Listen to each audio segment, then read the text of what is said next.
My name is Tokiano. I'm the host, and we have our OTP, our guest for today. Our topic for today is duties of men and women in the house. Sorry, can you introduce yourself to us, please?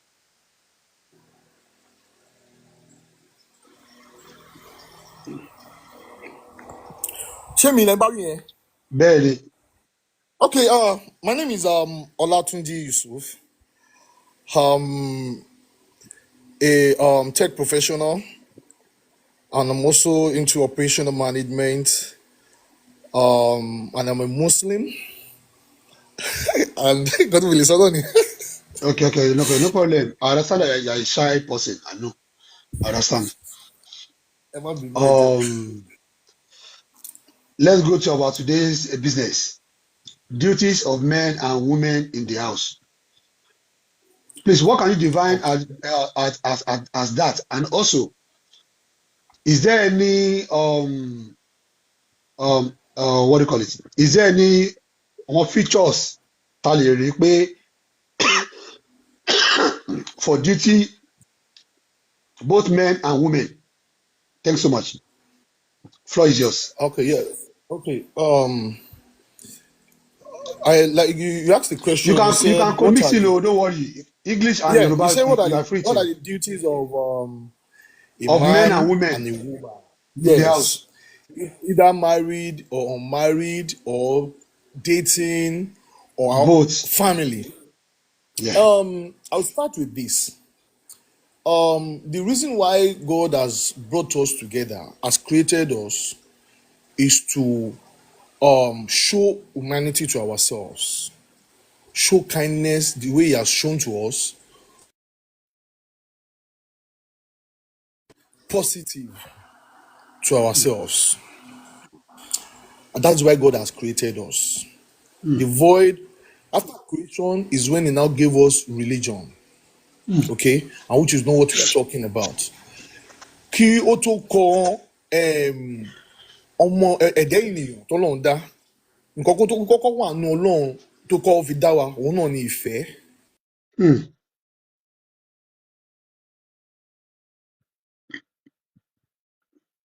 Àgbóyin mọ́ o.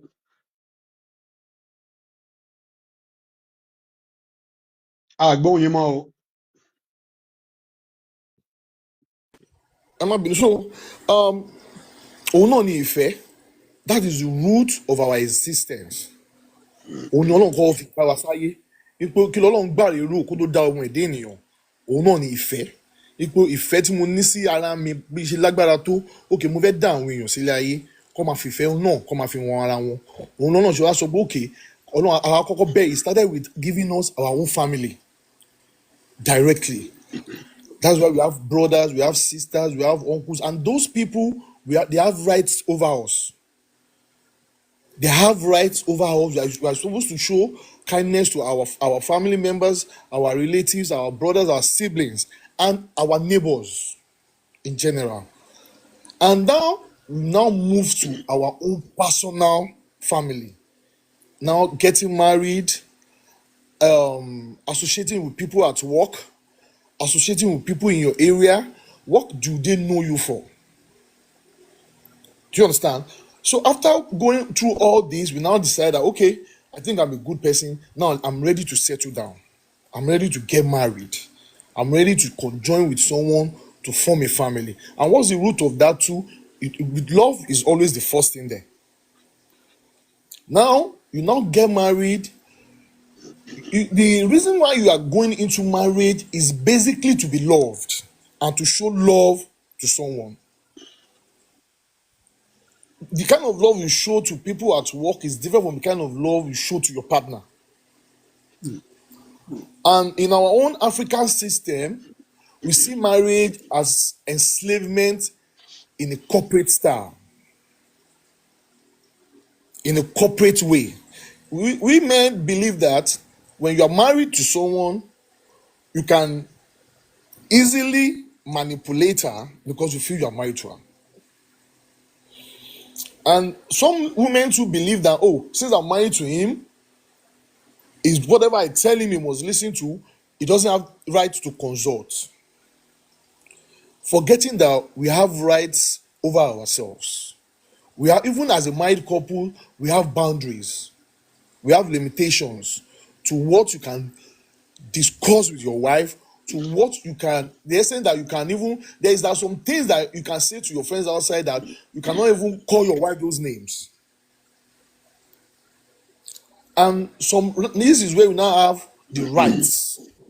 What rights do you have over your wife? What rights does your wife have over you? We used to forget that when we are coming from our own family before going into marriage, we used to be very, very loving, kind, show a lot of positivity to our siblings. But once we get married, it seems that some of us used to neglect some side of it. So by this, I feel, and what I have read and the research and life experience, I feel that most of the rights that we are to give our wives, that the wives are to give their husbands, they are the rights that we are bringing from our family. The way you have shown love to your siblings is the same way you are supposed to show love to your husband or your wife. The way you have cared for your siblings is the same way or more you have to care for your husband and your wife. The way Sorry, you have, okay, can I'm I listening, sir. come in?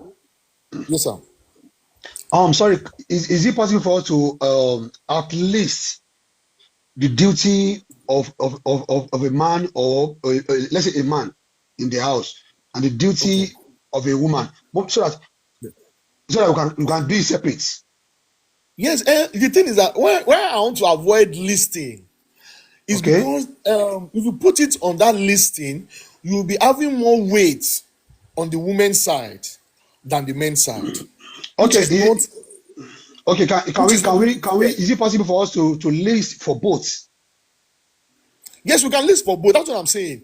Tamani can list ẹ̀ bẹ́ẹ̀ pé okay, ọkùnrin sì ò ní responsibility kan tọkùnrin náà ní nínú ilé over his wife. Òun náà ni kó provide shelter, security, understand, safety and safe environment, and enhancement, growth fún ìyàwó ẹ̀.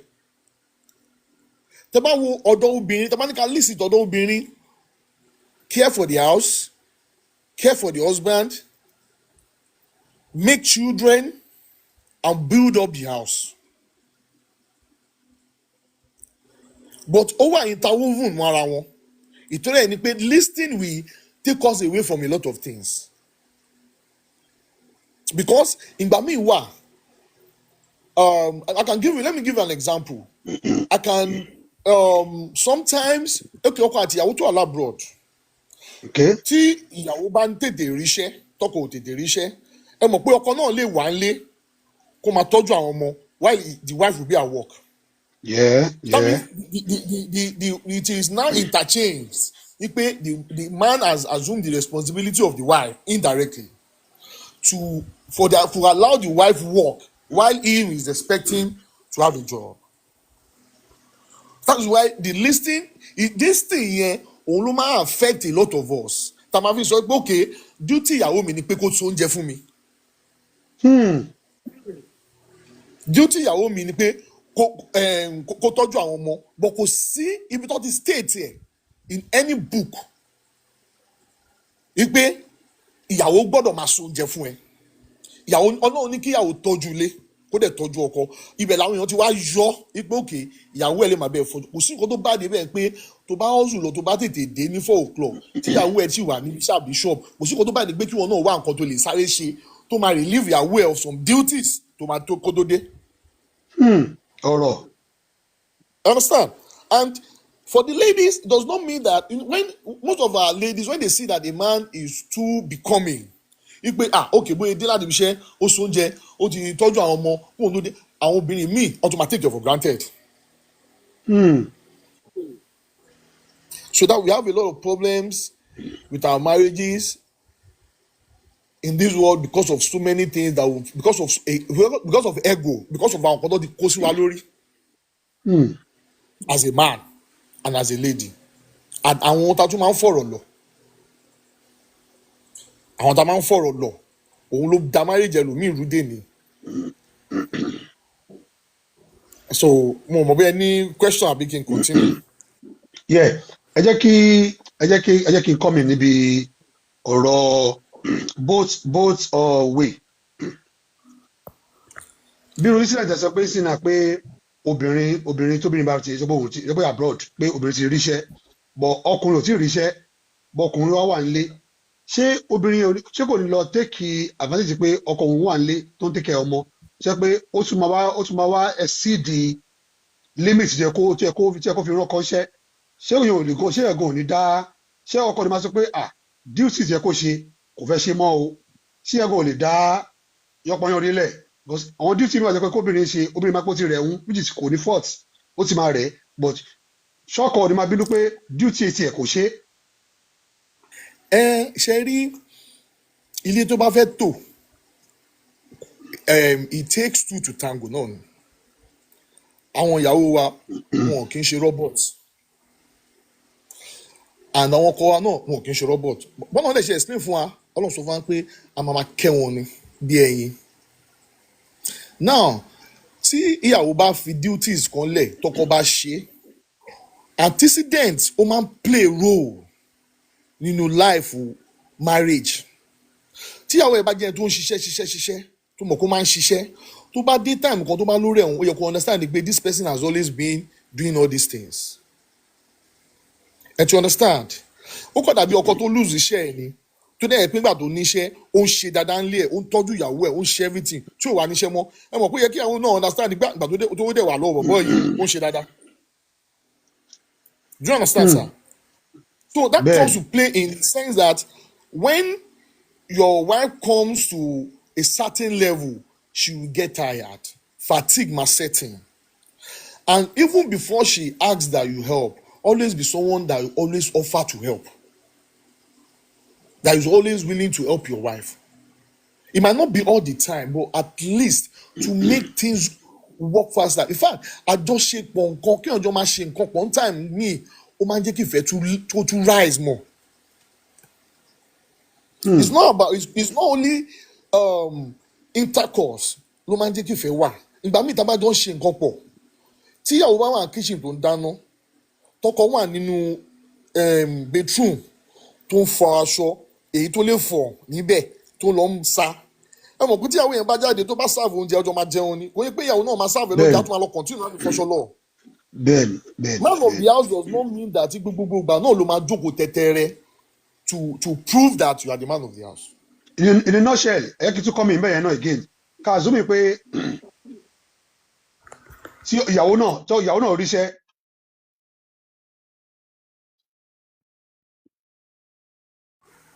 tàgbéyàwó náà ríṣẹ́ bẹ́ẹ̀ sọ ẹ̀rẹ́ náà ọkọ náà ó dàpọ̀ wá ó lose iṣẹ́ but ó sì wá mi which ká sọ pé abroad or anywhere bí Africa. Ó mì ní pé tí duty àwọn duty ìyàwó sí ilé ó wà níbi iṣẹ́ but tí ọkọ bá ti bá ṣe tó rí pé ó dé dáhùn sí pé kò bá dì náà pé kò sí ó sì lọ náà ni but ọkùnrin mi ò ní ṣe o. Nǹkan ìdí náà mi ń sọ fún yín pé ṣe rí ìgbà míì wà bó ṣe raise àwọn ọkùnrin míì lé wọn ó yàtọ̀ sí bó ṣe raise àwọn ọkùnrin míì o. Ṣe rí there's what we call empathy. Ó ti yé yín. Ṣe rí most of us èmi for example my growing up I grew up with my siblings. Tó bá di pé time tó yẹ pé bí maybe you want to have breakfast lunch or anything there is a division of labour.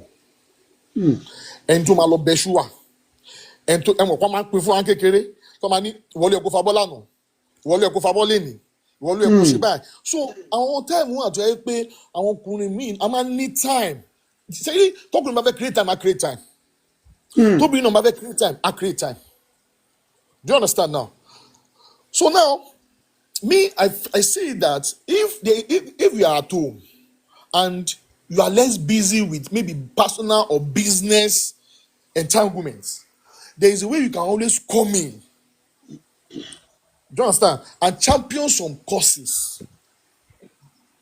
That will even give your children some level of growth and understanding about life. Bí ìwé tí bàbá àti ìyá ṣe ń ṣe síra wọn, òun ló máa ń build ọmọ tó máa fi ń di nǹkan dáadáa ní time yìí. Àwọn ladies mi ò dẹ̀ kẹ̀rí wọn ò fẹ́ ṣẹ́ ṣe. Some ladies, I read some stories that a husband kan wà, ó máa ń compel ìyàwó ẹ̀ kó wẹ̀ láàárọ̀ kó wẹ̀ lálẹ́ kó tó sùn ni. Yes. So it builds around our environment, about barawa, and the way we grow up, and society. Òun la máa fi ń lead marriage, even starting from you are in a relationship and the kind of people you mingle with. At least look at this social media now. Section kan là wà yìí, tá à ń enlighten ara wa. Kò ní pẹ́ nìkan mọ̀ jẹ́ nìkan lọ. We are just trying to share our life experience to be able to correct ourselves. Àtẹni tó ń sọ̀rọ̀, àtẹni tó ń gbọ́, ká bá lè máa adjust to life. Àwọn ẹnìkan wà, òṣì làwọn fi ń ṣe. Bẹ́ẹ̀ni, tó ń ṣọ́mú. Tó ń ṣọ́mú. Ẹ̀yin náà so bí ọkùnrin mi ṣe lè wá lé ẹ̀ comfortable tó máa nọsẹ̀ sórí tébù pé ókè o bó bá wù ẹ́ kó kú sí kitchen àbí bedroom o ṣàgbọ́njà fèmí kémi jẹ n jáde fún ẹ lóúnjẹ lọkùnrin mi dẹ̀ máa wò pé okay babe kí mo lè bẹ́ẹ̀ ṣe báwo ibo mo ti lè ràn ẹ́ lọ́wọ́ bóyá bí tó ti ń dín kí ókè máa rí dín sáré bẹ́ẹ̀ fún àwọn pọ́ọ̀tì yẹn lọ́wọ́ dín sáré bẹ́ẹ̀ fún àwọn pọ́ọ̀tì yẹn ìwọ lọ wẹ̀ ṣe you understand okay ìwọ lọ wẹ̀ jẹ́ kí mi sáré wẹ̀ àwọn ọmọ gbogbo ẹ máa ṣẹlẹ̀ papọ̀ ni. Understand? And most of my references of people abroad, maybe when you are coming back from work, is when your wife is going to work. Tí àwọn ìbá ṣe oúnjẹ lẹ̀ fún ẹ, good. At least, àwọn okay, she tried her best. Tí wọn náà bá máa wà off, baby alpha, kò sí kò tó bá dìmẹ̀ kí ló máa jẹ, bó o tiẹ̀ lè ṣe. Try and prepare something.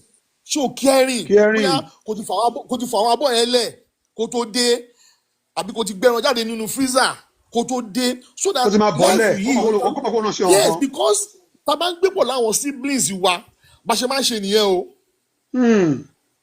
bọ́kùnrin àti obìnrin ṣe máa ń ṣe nìyẹn kẹ́gbọ́n mi tó dé kí n sáré dáná kí n sáré gbé nǹkan sílẹ̀ kí àbúrò mi tó dé kí n sáré but when tá a bá ti marry báyìí a máa fi pé ọmọ irọ́ o èmi ni mò ń sanwó lé tó bá ń dágbé náà wàá sanwó lé o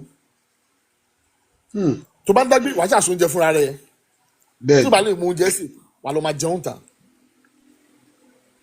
you understand so ẹ jẹ́ ká stop náà bóyá àwọn èèyàn ní question. ẹ sọ̀rọ̀ kan bí kan lẹ́ẹ̀kan ẹ sọ pé enslavement marriage ẹ jọ ẹ kọ́ra fún 1 minute ẹ kọ́ sáré sọ̀rọ̀ nípa ẹ̀ enslavement marriage. ẹ̀yẹ́ ẹ̀kọ́ mo mean by marriage enslavement ni pé obìnrin mi ó ń gbélé ọkọ bíi pé prison ló wà ní. ṣáwo. Good ẹ ṣe gan. In the sense that ẹ mọ̀ pé àwọn obìnrin they have a lot on their mind that they're always thinking about. They need assurance every day of their life. tó máa fi kú. They want to be certain every day. You understand? Now ẹ wá wo obìnrin tó yẹ pé kò lè ní conversation pọ̀lọ́kọ ẹ̀. Smooth conversation. I'm not talking about conversation pé kí ló máa jẹ. mo gẹ̀tì tó wọn máa bẹ̀rù ọkọ ẹ̀ tó lè fojú ẹ̀ bá sọ̀rọ̀.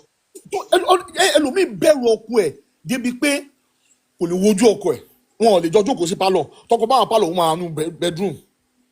bí ẹrú. Some men have altered their wives' mentality to believe that you cannot even go out. You cannot even pass anywhere without me and you discussing it there. But ọkùnrin mi lè kú òlé 2 days tí ò ní bọ́ ọkọ ẹ̀ sọ tí ò ní báyàwó ẹ̀ sọ. And àwọn ọkùnrin mi too they are into that tó ẹ pé ìyàwó wọn ti camp wọn.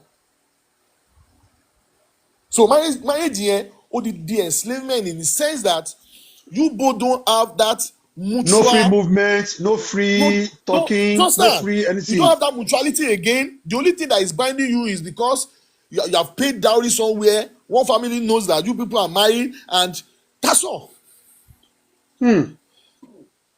Thanks The so much. wife can. Okay, sir. Ẹ Okay, lọ sir. síbẹ̀ ẹ parí bẹ́ẹ̀, ẹ parí bẹ́ẹ̀. So now that is why we have what most of our some people, don't let me say most, at least 25% of married ladies and now have partners outside the marriage. They already in marriage and they have another man Yes, outside. yes, Are you saying because women, married women? Let's say it. yes, How many percent? How many 25, percentage? 25% is something Five that you can percent. check. Yes. 5%. Hmm. Okay, let's move to hygiene. Hygiene yẹn ni pé ṣé duty ọkọ ni kó sọ pé ìyàwó mi túnra ṣe kìnnìkan ṣé duty ìyàwó náà ni pé ọkọ túnra ṣe because bẹ́ẹ̀ kẹ́ kọ́ mi níbi hygiene yẹn so that Okay. ká fọ́ lójú tán. The thing is, Sherry, hygiene àti ilẹ̀ náà ni, but ẹlòmíì tún máa ń lose focus lórí ẹ̀ because hygiene is just a complete restructuring of your health, of your body system and your health. Now, when marriage now comes to play, you are a married man, you are a married woman. There are some things tó yẹ pé wọ́n gan yẹ kó mọ̀ pé ọmọ tẹ́lẹ̀tẹ́lẹ̀ tí mo bá lọ toilet and I forget to flush as a bachelor, ó yẹ kó mọ̀ pé ó ti marry nsìn as a man. And odor kò sí nǹkan tó ń pè ní odor ju pé nǹkan tó bad náà lọ. You understand? And why nǹkan tó máa ń mú kéèyàn wà attractive séèyàn is when someone has a very very good hygiene. Ó dẹ̀ tún mọ ara mú. Ó ti ẹlòmíì wà dẹ̀kẹ̀rẹ̀ ó mọ ara mú but ó dọ̀tí nílé tó bá fẹ́ jáde ló máa neat but ẹ bá délé ẹ̀ nílé ìjókòó. Ló wá mú okay ọkọ àti àwọn méjì wá wà. The thing is, even God sọ fún wa ó ní ìmọ́tótó ó ṣe kí ni ó ṣàgbà àrùn ó ṣẹ́gun àrùn and ó ní cleanliness is next to godliness. Èèyàn lè ṣàdúrà bí tó bá dọ̀tí kó expect pàdúrà yẹn máa gbà náà. So báwo lọkùnrin àti ìyàwó ṣe lè balance good hygiene nínú ilé? Support ni lọ́nà wo àti reminder in the sense that ibo ni hygiene ti máa kọ́kọ́ bẹ̀rẹ̀ ta ló máa gbálẹ̀ o ò lè expect kọ́kọ́ ẹ náà gbálẹ̀ ṣá ta ló máa fọ aṣọ àwọn ọmọ o ò lè expect kọ́kọ́ ẹ kó fọ aṣọ àwọn ọmọ ṣá but ọkọ náà máa try ó máa provide washing machine ó máa provide washing machine because àwọn ọkùnrin kan máa ń sọ online kíníkan ọwọ́ ló gbọ́dọ̀ máa fi fọṣọ okay ọwọ́ ló fẹ́ máa fi fọṣọ kò ní ìkóra gas cooker ńgbà yẹn ó yẹ kó máa dáná ogí ńgbà yẹn kí àwọn ẹ̀kú kó máa dáná ogí àmọ́ pé you are a traditional man.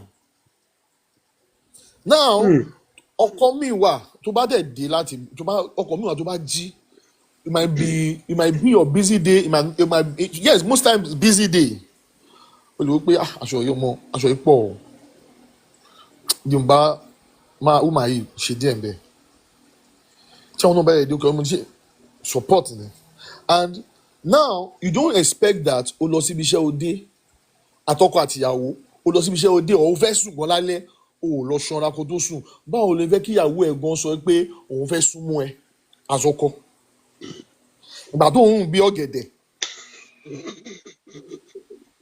it's the same thing ẹ mọ̀ pé nígbà míì wà most of us nǹkan tá a máa rò nígbà míì wà ní brain wa kò ní jẹ́ ká lè wò pé ọmọ this woman leave me but ẹ bá jọ wọn pálọ̀ nígbà míì tíyàwó ń rùn dáadáa tọkọ ń rùn dáadáa same thing ẹ gan alone ó máa bring in some kind of moments. ó lè má go intercourse ó lè jẹ́ pé ó lè jẹ́ kẹ́ máa babe ọmọ ọmọdé láìwé eré kìíní ibẹ̀ fún ìwé eré o ó lè mú conversation tó yẹ pé ó tún máa mú marriage yẹn wà stronger. Do you understand? So and cleaning of the house baba yes iṣẹ́ obìnrin ni kóbìnrin tún ilé ṣe iṣẹ́ obìnrin ni pure iṣẹ́ obìnrin ni Okay. kóbìnrin tún inú ilé ẹ̀ ṣe inú ilé ọkọ ẹ̀ kó tún ṣe iṣẹ́ obìnrin ni. I won't lie to you. Okay. Àfi tí ọkùnrin yẹn bá jẹ́ ẹni tó lẹ́mìí Ọlọ́run tó o pé ìyá yìí ń dáná lọ́wọ́ díẹ̀ fi yẹn try láti nu Tí kí tó n bá bá dẹ̀ tún lè lè ṣe ṣe nígbà yẹn. o lè gbọ́mọ ọ̀dọ̀ bàbá kò sí nǹkan tá à ń sọ ẹ̀ kò sí nǹkan tó bá dé bẹ́ẹ̀. Ẹ mọ ṣẹlẹ̀ ẹ máa apply ẹ̀ mọ́ra lóyìnbó ẹ máa lóyìnbó gbọmọdọ̀ ẹ máa apply ẹ̀ mọ́ra wọn o. ṣe rí ẹ mọ̀ pé àwọn aráàlú òyìnbó náà ṣe rí Ọlọ́run máa yẹ ká ṣiṣẹ́ kú Àmín. òun lọ̀rọ̀ aráàlú òyìnbó Ọlọ́run máa yẹ ká ṣiṣẹ́ kú ni because iṣẹ́ tẹ̀lómìn ṣe ẹlòmíì gan ó lè má rántí pé òun ti change boxers òun fúnjọ́ méjì. Àwọn èèyàn wà bẹ́ẹ̀ I won't lie to you. Okay. Ó ti yé ẹ tó wà lóyìnbó tí wàá tó ìyàwó ẹ̀ ti máa rì ẹ máa wo iṣẹ́ yẹn síra wọn ta ló máa wà ní táìmù yìí ta ni ò ní ní sí táìmù yìí ẹ tó bá wà ní kò mí pé wà ní táìmù yìí kó wá fi ṣẹ́ pa ẹ tó ti lọ ṣe 8 hours òun náà máa ní láti sùn so that I lè resume duty me. Do you understand? But bó jẹ́ iṣẹ́ 10 minutes nínú ilé ó máa ní effect. Iṣẹ́ 10 minutes wípé mo délé ń sìn ó rẹ̀ mi o ọmọ gísáyé sùn okay 1 or 2 things ìyẹn ti kún bẹ́ẹ̀ nìyẹn but piling it up tí o bá sí support fún ìyàwó yẹn máa break down. Tí o bá sí assistance fún generally obìnrin máa break down tí o bá sí assistance tí o bá sí support nípa hygiene yẹn àjọkùnrin o gbọ́dọ̀ mọ okay time wo ni ìyàwó mi ṣerun last because obìnrin náà máa rùn láti ibi tó ti ń wẹ̀ láti ibi tó ti ń lọ tó ti ń bọ̀ ọkùnrin gbọ́dọ̀ máa mọ̀ ọ́ madam irun yóò dàgbò yìí tó 1 month lórí ẹ o wà bóyá máa ṣe you remind her bí ìbá fà this your pẹ fọdàgbò yìí tó mọ ògbóǹrẹ̀ lára ẹ mọ́ o buy it for her buy another one for her be reminding ẹlòmíì máa ń gbàgbé obìnrin lè gbàgbé látara pé bọ́ ibi tó ti tọ́jú ọmọ nígbà míì stress nígbà míì ó lè jẹ́ pé lónà lásán ló máa lò kó má lo pef lónà ẹ máa ti fade tó máa fi dé ó dọ̀ máa ti bẹ̀rẹ̀ remind her babe take your shower. I get because àwọn ọkùnrin àwọn máa ń fi ìpáwò ní body odor àádẹ́ ní body odor àkọ́kí mọ̀ ni some men don't know that you have to shave your armpit and your private part. Some men don't know it. So all these applications is based on support. Báwo lè support, báwo lè fẹ́ràn partner ẹ sí. Because if ẹ bá jogún nínú ilé, there is you will always remember, you always put things out first, and you always put your husband first. Everything is not about money. Because tó wọ́n yẹn bá dé gan táì jíìnù bá wọlé èèyàn máa fi owó tọ́jú àrùn gbẹ̀yìn náà ni. So we need the husband and the wife, they need support, making it stylish that your wife has to do everything at home. Ẹ mọ̀ pé Nàìjíríà ló pin o kò dẹ̀ ó dẹ̀ ti end sáwọn generation kan. You see some women want to stand on you 50-50. Tí bá ṣe ń ṣiṣẹ́ ilé ìwọ náà gbọ́dọ̀ máa ṣe nǹkan kan. It is because some men left their wives to do everything. Tí àwọn bá lóyún, my brother, there is nothing bad láti máa assist ìyàwó ẹ̀. 100. Kò ní ṣe ìgbà tó lóyún nìkan náà ló gbọ́dọ̀ help ẹ̀. Ìyàwó náà dé gbọ́dọ̀ mọ space. Ó gbọ́dọ̀ máa rántí pé ọmọ my husband òun náà ti jagun lọ látàárọ̀ o. Jẹ́ kí n wá bí ṣe máa ṣe oúnjẹ gidi fún o. Kò ṣe pé gbàgbọ́ pé wá dé ẹsẹ̀ máa ní mo ò mọ nǹkan tó máa jẹ́ ni ṣé kí n lọ bẹ́ẹ̀ tẹ̀ báyìí tó ṣẹ̀ dé abẹ́ni àwọn àgbẹ̀ kẹ́bà tó jiná tọ́nà bá dẹ̀ tó máa mú yín bí tó ti ń gbé omi kaná gáàsì wa lọ tán ẹ pé inú máa bí bọ̀bọ̀ yẹn ìbẹ̀rẹ̀ lomi ti máa jáde lọ láti máa rántí pé gé ẹ̀kọ́ dẹ̀ ọ́fà omi ló ń jẹ́ bì kan o pàdé mi kọ́ dẹ̀ ní kí wọ́n mú pẹ́ soup mi kan ibẹ̀ ni bọ̀bọ̀ ó dẹ̀ máa rí ilé ìtọ̀rọ̀ fáwọn pàdé ẹ̀.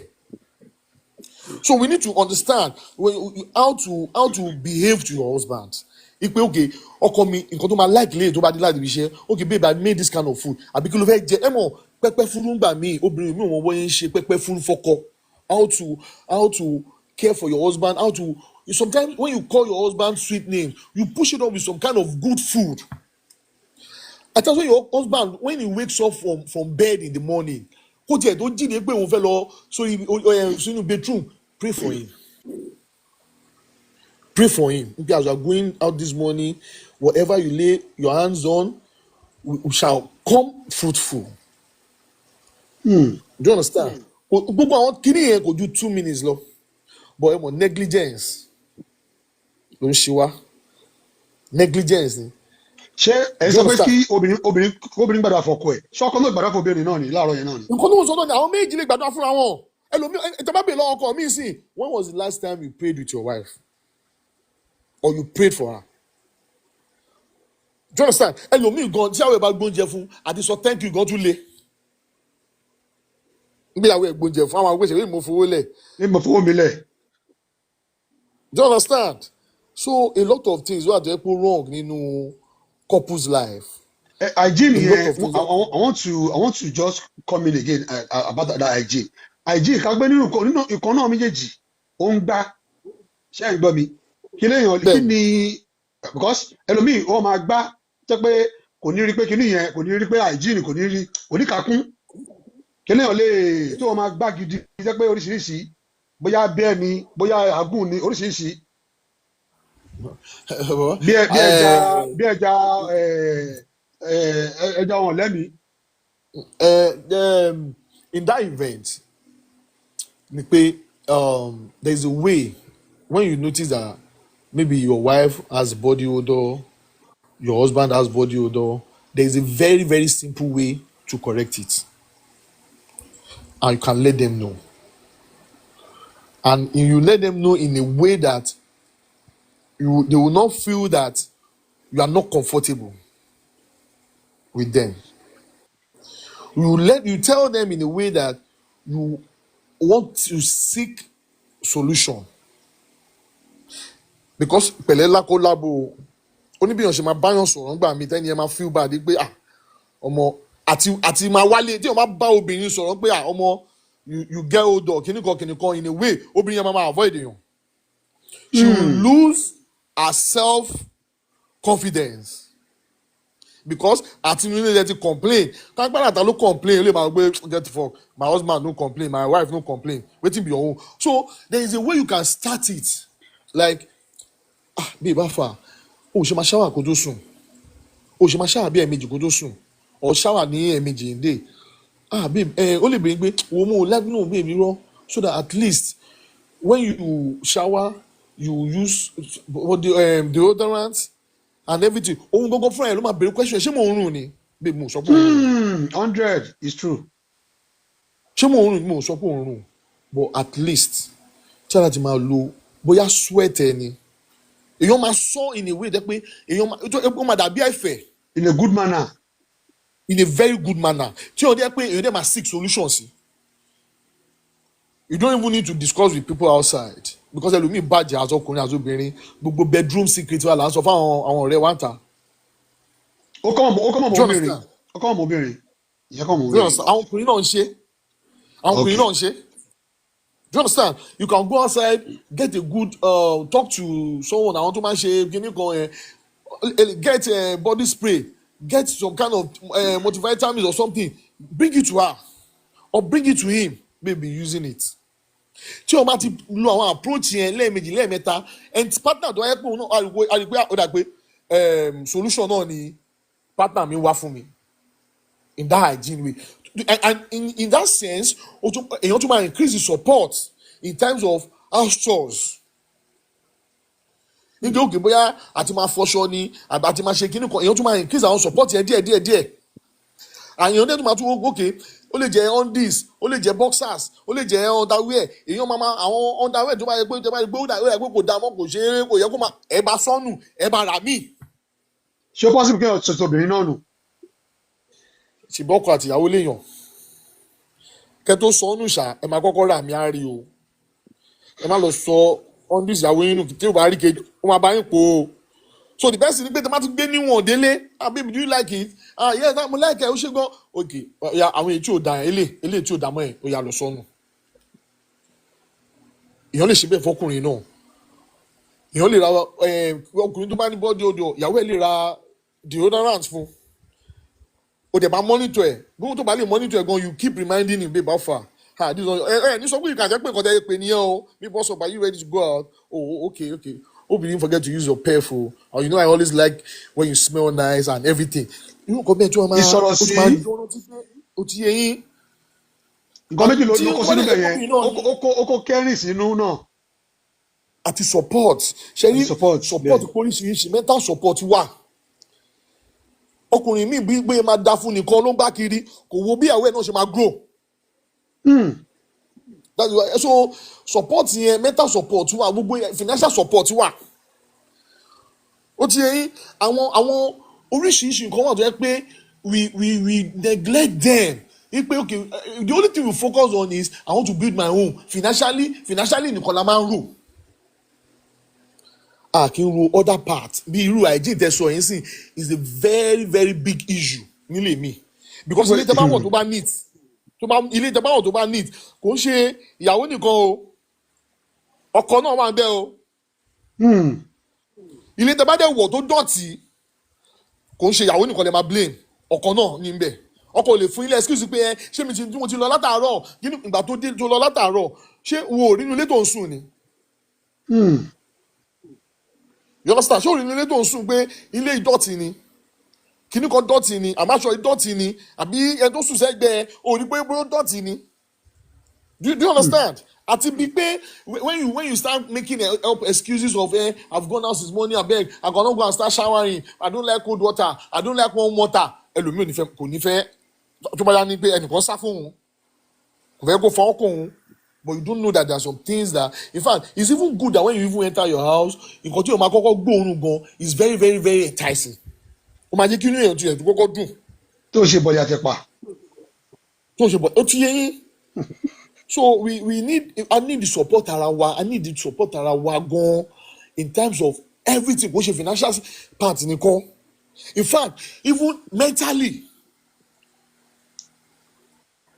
you need to know the kind of friends your wife have and your husband because ọ̀rẹ́ ọkọ tẹ́lómi ní òun ló ń balẹ̀ wọn jẹ́ some men eat their wives wọ́n dẹ̀ máa gbé sọ́dọ̀ ọ̀rẹ́ wọn náà ìyẹn náà tún máa lọ nà ìyàwó ẹ̀ lé and some women too they are so disrespectful to their husband so we need ourselves mentally kẹjọ máa discussion gbọ́dọ̀ máa lọ. mutual talk. Yes, aspiration you gbọ́dọ̀ mọ aspirations ìyàwó ẹ̀ fún future not and you know how to help her towards it by the time tó ti fi iṣẹ́ pa lórí ó ti fi gbogbo ẹ̀ pa lórí kò sí nǹkan tó mọ yẹn gan fẹ́ rántí mọ́. ó máa gbó. and when your demands gan tó bá ti pọ̀ jù comparison dáàbì bọ́lá kíní kan ọkọ ẹ̀ gan ò ní ohun gan orí ẹ̀ máa padà dàrú bẹ́ẹ̀ ni. Do you understand? Because ìyàwó bọ̀bọ̀ kan ra pẹ̀fíìmù 250,000 kò mí pé o lè ra pẹ̀fíìmù ní 10,000 fún ìyàwó ẹ̀. Contentment ló mátà. Contentment ló mátà. Tí wọ́n bá ra pẹ̀fíìmù oríṣiríṣi 10,000 lọ́nà mẹ́rin tí wọ́n bá lò papọ̀ díẹ̀díẹ̀ orí ìyàtọ̀ ló máa mú wà náà. Bẹ́ẹ̀ni. So that's just lórí issue. Pertaining to hygiene again, I'm coming there again. Kíni ọkùnrin lélẹ̀ ìṣímọ́ lórí ìjẹ̀má sọ ọkùnrin tó bá rí bóyá pé ìyàwó ẹ̀ ní odò kan lára ìgbà ló máa rọmọ onípátá kan níta tó bá pé wọ́n ṣe ń fàìn á fi ìyàwó lẹ̀ á bàdàn but obìnrin ò kì í ṣe irú ẹ̀ tóbi bá rí pé ọkùnrin ní odò lára obìnrin máa stick to that person ó lè fi ba correct ẹ̀ but ọkùnrin period yẹn tó bá rí pé ó ti ní issue yẹn á pé ìyàwó òun yọ̀bùn á nà tẹ̀ síta bá mi sọ̀rọ̀ lórí yẹn náà. ẹ rí ìyàwó gan nídìí láti yọ̀bùn kọkùnrin kó tó nọ̀sẹ̀ síta àwọn ọkùnrin níṣekúṣe wà kíyàwó wọn neat ju áńgẹ́lì lọ ojú wọn ṣe máa wà tán náà ni you understand excuse la kàn máa wá and excuse yẹn lè máa ń try láti sọ fún àwọn obìnrin pé má jẹ́ kí yẹn yọ because obìnrin míì wà ìgbà tí ò tí máa rí lẹ́tí rí as a young girl gbẹ̀yìn once tó bá ti máa rí báyìí young girl yẹn ti kúrò lára ẹ̀ ó ti lọ di ìyá arúgbó sílé in what way ẹlòmíì a máa róṣọ mọ́yà kiri ni you understand ẹni tó dẹ̀ ń róṣọ mọ́yà dẹ̀kẹ̀rẹ̀ I won't lie to you kò sí bẹ́ẹ̀ ṣe fẹ́ rí bí ìyá arúgbó lẹ́sìn máa rí even kò jẹ́ young girl even kò jẹ́ young girl tó bá ti jẹ́ pé aṣọ olóró mọ́yà ó ti yẹ yín ẹ máa rí àṣìyà arúgbó ni because àwọn trait àwọn ìyá arúgbó nìyẹn. obìnrin mi dẹ̀kẹ̀rẹ̀ torí pé ó ti wá bímọ mi gbogbo wa dára lẹ̀ ó sọ gbogbo pákéjì nù ọkùnrin máa wò ta náà. Do you understand? ọkùnrin máa wò ta when he sees that you no longer package everything the way it's supposed to be. Do you understand? A lot of excuses bring us to a level that you see some women when they have kids. Yes, we know you have to take care of the kids. That's why they used to advise a lot of people that you have to be mentally ready before you go into marriage. Because marriage is sacrificial. You sacrifice a lot of things. You will also forget a lot of things. Do you understand, sir? So because you need to continue your dress mode. Your dress mode. Bí ìgbà tó o ti lọ́kọ náà ni. When you are married and inside marriage. To buy a man dress tẹ́lẹ̀ jẹ́ pé o máa look sharp. Má filẹ̀ once you are married. Continue it, even upgrade it.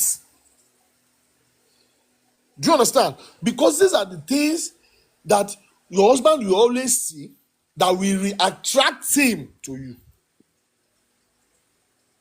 Because the way that motor one time package, if you package like that too for your husband, what's chasing you outside? Because kò sí nǹkan kan no baba. Take care of yourself. Wear good clothes, even while you are in the house. Do you understand? Shave. You so that ṣe ní gbogbo àwọn ọmọ tó wà ta yẹn náà mo ní gbà wọ́n fún yín àwọn ta ló mú jù married man àwọn married men ló mú jù. And out of those married men that are cheating outside, you see that 100%, 5% to 10% nìkan lè máa rí pé tó yẹ pé cheating level wọn is because àwọn ẹjọ́ olójú kòkòrò. ẹ máa rí pé àwọn tó dójú kòkòrò níbi àwọn 10% ẹ máa rí 100% ẹ máa rí pé àwọn tó ṣe láwọn 90% tó kù a lot of things ló tì wọ́n jáde nílé. ó lè jẹ́ wife's behaviour untidiness. ó ti ìyàwó ẹ̀ ò wà hygienic rárá ó dọ̀tí so ìyàwó ẹ̀ máa ń rí lára. ẹ ti understand? And behaviour nígbà míì it says a lot.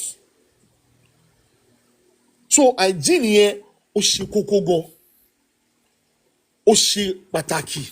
That is why I don't believe there is any lady that goes to bed at night without having a shower. No, rò pọ̀ wà.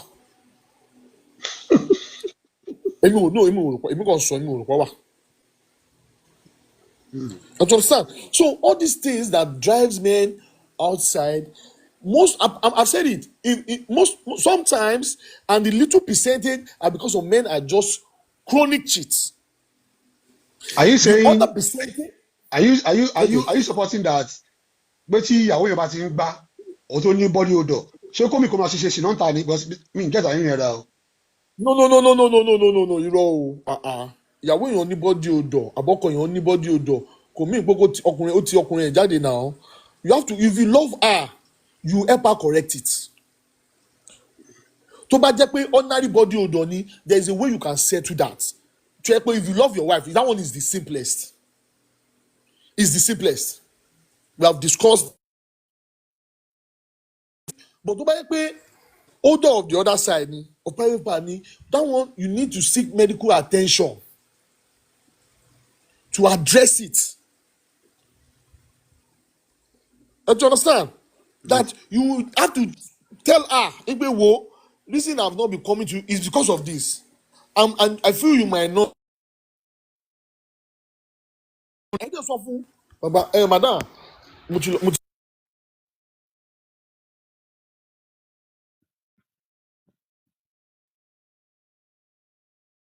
mo ti lọ wá solution bí kan o àbí mo ló fipá ti lè wá solution o lè bọ́ọ̀rẹ̀ ẹ̀kan sọ tó bá wà tó jẹ́ ẹjọ́ pé aláṣírí ẹni tó ṣe tó máa lọ máa kàkiri and you seek medical advice to it ìyàwó yẹn gan inú ẹ̀gbọ́n á dùn ọkọ yẹn gan inú ẹ̀gbọ́n á dùn pé my husband ló ṣe gbogbo eléyìí ìyàwó mi ló ṣe gbogbo eléyìí ló fi bá mi solve ẹ̀ pọ̀pọ̀ àṣọ pé torí ìyàwó ẹ̀ ń rùn ó ṣe gbá ń ṣà ó wá lọ ṣe ṣìnà ọ̀tà ṣìnà ẹ̀gbọ́n ti wà lójú ẹ̀ tẹ́lẹ̀ tíyàwó ẹ̀gbọ́n ò bá ní 100 inú mi dùn ẹ ti clear bẹ yẹn wọ́n ti clear nìyẹn. Thanks so much mi ìmọ̀ bẹ́ẹ̀ tún ní addition kò tó fẹ́ sọ fún wa so that ká kí n fi yín lẹ̀ ẹ ti really try gan àti really get into it gan. kí lẹ wí ẹ ti mute. The addition I just want to put is just that I just want to pray for our women, our married women. God will continue to guide and support them. And our men to continue to guide us, provide for us. Because only of ṣọkọ ọkùnrin. Bẹ́ẹ̀ni. Kò sí bí èèyàn ṣe nífẹ̀ẹ́ ọkùnrin tó, obìnrin tó, tí èèyàn ò bá ní owó lọ́wọ́ gbogbo nǹkan tí èèyàn máa ṣe ó máa rí lára ni o. Kọ́nà máa fún wa lówó ká dẹ̀ máa support àwọn ìyàwó wa kì í ṣerú. ibẹ̀ yẹn emphasize lórí dáadáa because ọkùnrin mi ṣé mi ni iṣẹ́ kan wà fóbìnrin ni iṣẹ́ mi kọ́ náà wọ́n ní kò ṣe. iṣẹ́ kan ò sí fóbìnrin o ìgbà tí wọ́n kà á lẹ́yìn pé tó bá ní pé ń gbọ́ ọkùnrin lórí ilé olórí ilé tó mì ní pé you have to supervise everything in your house. And supervision dẹ̀ kò dẹ̀ sí bí èèyàn ṣe fẹ́ supervise nǹkan thoroughly tó máa make sense ju pé kéèyàn partake ń bẹ̀ lọ. You have to partake in the cleaning of your house, in the growth of your house. Partaking in the cleaning only máa lọ physical, but you have to try and be knowing time jẹ́ pé time jẹ́ pé àwọn ọmọ ẹ̀ ṣé ó ti wẹ̀. Ṣé àwọn ọmọ ẹ̀ wẹ̀ kó tó sùn ara partake náà ni. Irú oúnjẹ wọn làwọn ọmọ ẹ̀ jẹ ṣọ́wọ́ ẹ̀ ọ́ dì ìwọ náà ṣó wà òkè ṣé kò sí kankan tó ṣe ẹ́ bí ẹyin aṣọ tó wọ̀ yóò dá mọ́ try láti lọ change ẹ̀ to understand reminder máa ń wà because obìnrin tó ti dáná tán tó ti rẹ̀ ẹ́ ó lè má rántí pé òun gòun wẹ̀ tá fi sùn lọ sórí couch. Ó jẹ́ but ibi tẹ́ bá ti jí bí ìbáwọ̀ apáfà máa rí ọmọ òṣèlè apáta fi jẹun yẹn mi máa lọ fọ ìwọ lọ fi yẹn ṣọ́ra sódà kó lọ sùn. Ṣé mo kó rí owó máa ẹ̀gọ́ máa wú. Bẹ́ẹ̀ni. Ọkọ mi ó ṣẹ̀dí látàárọ̀ ni pẹ̀lẹ́ kìíní kan kìíní ọmọ kan tó ṣẹlẹ̀ tí ẹ̀ kọ́kọ́ manage kìíní iná máa jẹ́ lọ náà tó ń jẹ́ máa fi jiná ẹ mọ̀ kókó yẹn ò ní bínú. Bẹ́ẹ̀ni. ẹ to understand n pé babe tí ẹ máa fi lè panu náà gba chicken tí mo ti dín kò máa fi panu náà tí ẹ̀fọ́ máa fi ready ẹ mọ̀ kókó yẹn ò ní bínú. Bẹ́ẹ̀ni. ẹ to understand babe mi afa o ti wá kitchen látàárọ̀ pẹ̀lẹ́ ok mo ti gba juice ẹni gbàgbó sínú even kò jẹ́ coke oní 500 tí ẹ máa fi lè tẹ̀ náà lọ́nà ẹ mọ̀ pé ìyàwó yẹn gan inú ẹ̀gbọ́n àtúntò fi ọ̀ṣọ́ bẹ̀ dáadáa. ó ṣẹ́rìṣì ohun bẹ́ẹ̀ ni. ó ṣe yín but ẹ mọ̀ ìlọ́tọ̀ so kọ́lọ̀ ń ṣàánú wa kọ́lọ̀ ń gbàdúrà wa kéèyàn máa wo àwọn little mistakes táwọn kan wá ń ṣe àtàwọn ìyàwó wá ń ṣe ká máa sọ pé à ń lọ síta àwọn tó wà ń ta gan ya wèrè àwọn tó wà nílé lọ. Àwọn tó wà ń ta ya wèrè àwọn tó wà nílé and again tá a bá wo dancing kò sí ọkọ kan bí kankan mọ́ support everybody wá kiri. So ẹ jẹ́ ká dúró wíwá kọ́ ló ń ṣàánú wa kọ́ ló dé help àwọn ladies wa ká jọ ká má máa ṣe comparison pọ̀ láwọn ọkọ wa. Comparison is killing everybody. And social media, you know the kind of people you discuss your husbands with, and your bedroom secrets should stay in your house. Your husband's bed performance, his financial status, and every other thing should not be known except you. And our husbands too, please. Your wife's bad character, body odor should stick with you, and maybe a counselor to verify solve. When you mock your wife in the presence of your friends, when your friends come to your house, do you expect them to respect your wife? 100. Or when you downgrade your wife, your husband in the presence of your friends, how do you expect your female friends to respect your husband? So ẹ jẹ́ ká fílẹ̀ bẹ́ẹ̀. ẹ ṣe gan, I really appreciate you gan. God bless you. No OTP, God problem, bless sir. you. No problem, sir. I really appreciate Ẹ ṣé you gan, gan. sir.